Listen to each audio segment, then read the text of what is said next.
transparency is really the name of the game from now on.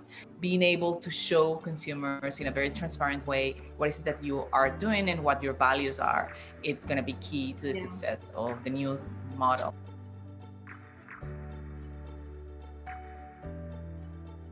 Thank you so much for joining us, Gaeleen, as one of our Blue advisors on this series celebrating the launch of the Blue Standard and all of our partners, advisors, and those who have supported us along the way.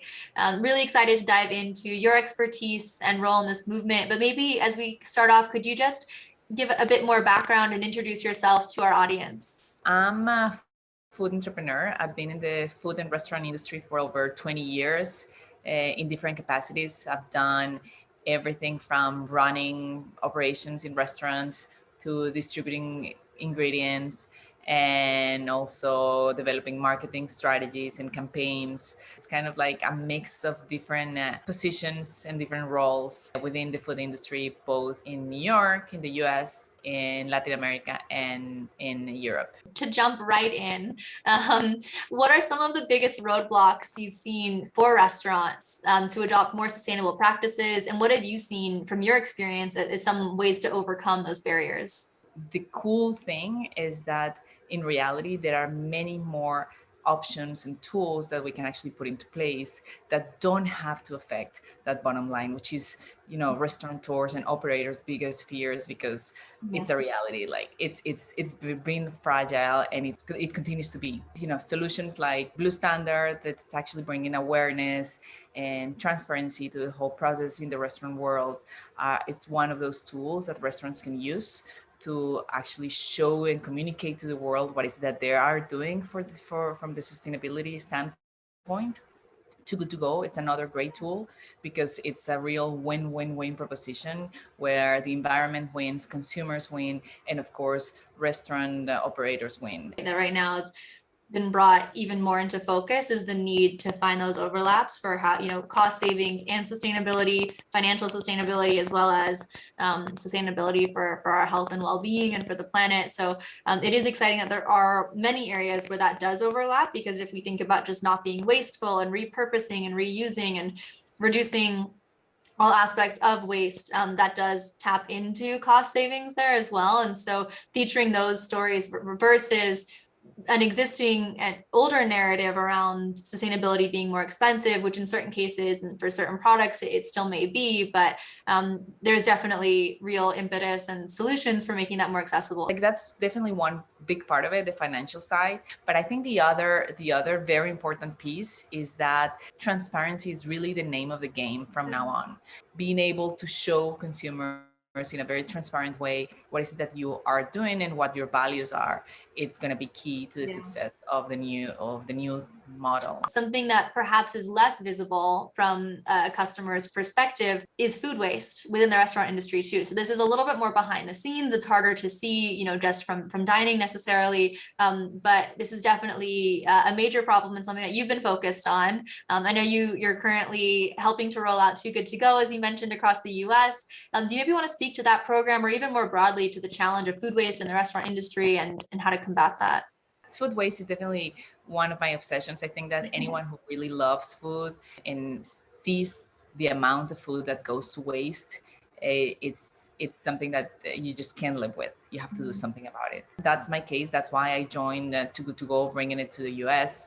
Right now, we're saving around 2 meals every second from going to the bin. Here in the US, we waste around 25 million tons of food a year.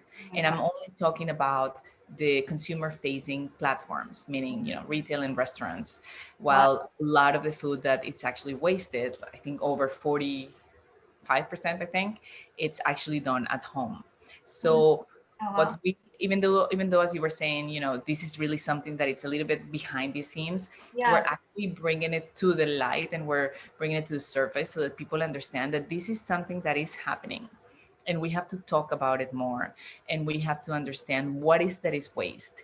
Not only the banana peel, but also that half sandwich that you just didn't want to eat and you say, oh, I'm going to eat it later, but that never happens. Those are the kind of things that happen a lot at home, and that we are also together with our partners, with other restaurants, with all the consumers, the media, policymakers. We all want to work towards changing and bringing awareness around the fact that there is something that we could do. And actually, if we start thinking about climate change, which of course there is a direct relationship between food waste and all the greenhouse gases that it produces to affect our climate, by actually fighting food waste, meaning being super aware of everything that you do on a regular basis, and of course joining platforms like ours to go to fight food waste, you can actually do something directly affecting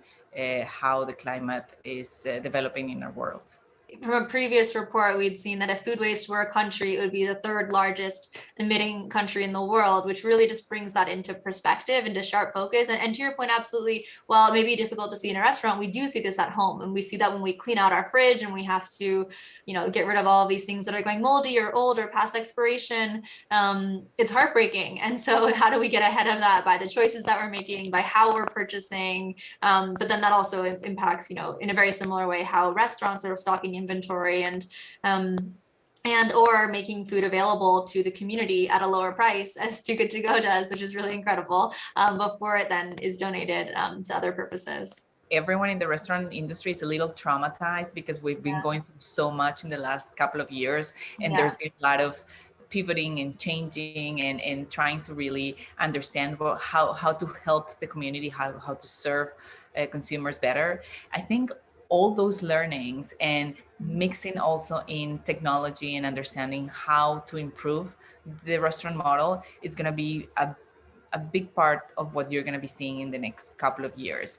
It's really going to be a lot about optimization, understanding how to serve better, how to use our resources better, and at the same time, because consumers are changing their needs and their behaviors, you're also going to be seeing a new way of consuming, which it's probably going to be very different from what we've lived before. What are you excited about or hopeful about, whether that's happening at an industry level or a societal level, that will influence how this new restaurant model can take shape?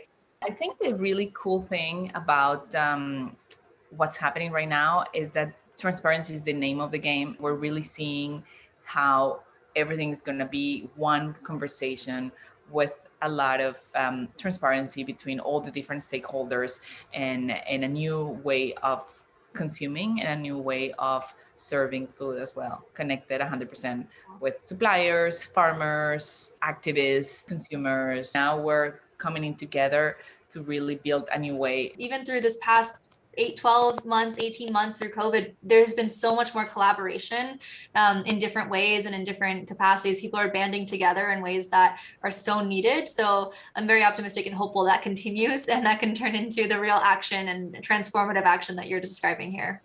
And I think that's something that is really exciting, to your point about collaboration, is that people who were not open to have conversations before because they were kind of like too into their own ways of doing business are now understanding that they have to be open, and that if we want to improve the way the restaurant industry works, we have to do it together. So that's actually, I've seen also that on my day-to-day now with Too Good To Go, like conversations that were probably going to be maybe harder before, I think are now much easier, because everyone cares and we all know that we have to change it.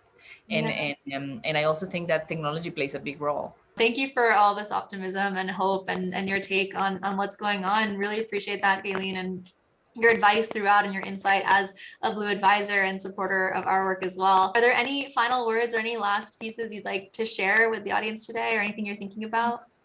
It's really not only about creating solutions. We're not seeing our everyday actions as something that it's going to be short-term or mid-term. We're actually starting to see the consequences of whatever that we do today in a longer range of time. That level of responsibility and accountability, it's something that it's also exciting to see. Can't do business as usual anymore. That kind of like new level of responsibility and accountability, it's something that we're seeing on everything that we're doing, Mm. and people are talking about it and people are caring about it. And I honestly, I'm very optimistic on how we're building new types of businesses, new types of restaurants, and in a new society, hopefully.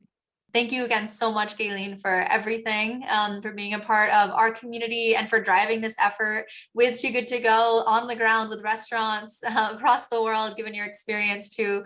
And we look forward to so much more with you. Yeah, me too. Thank you for having me, Kasia.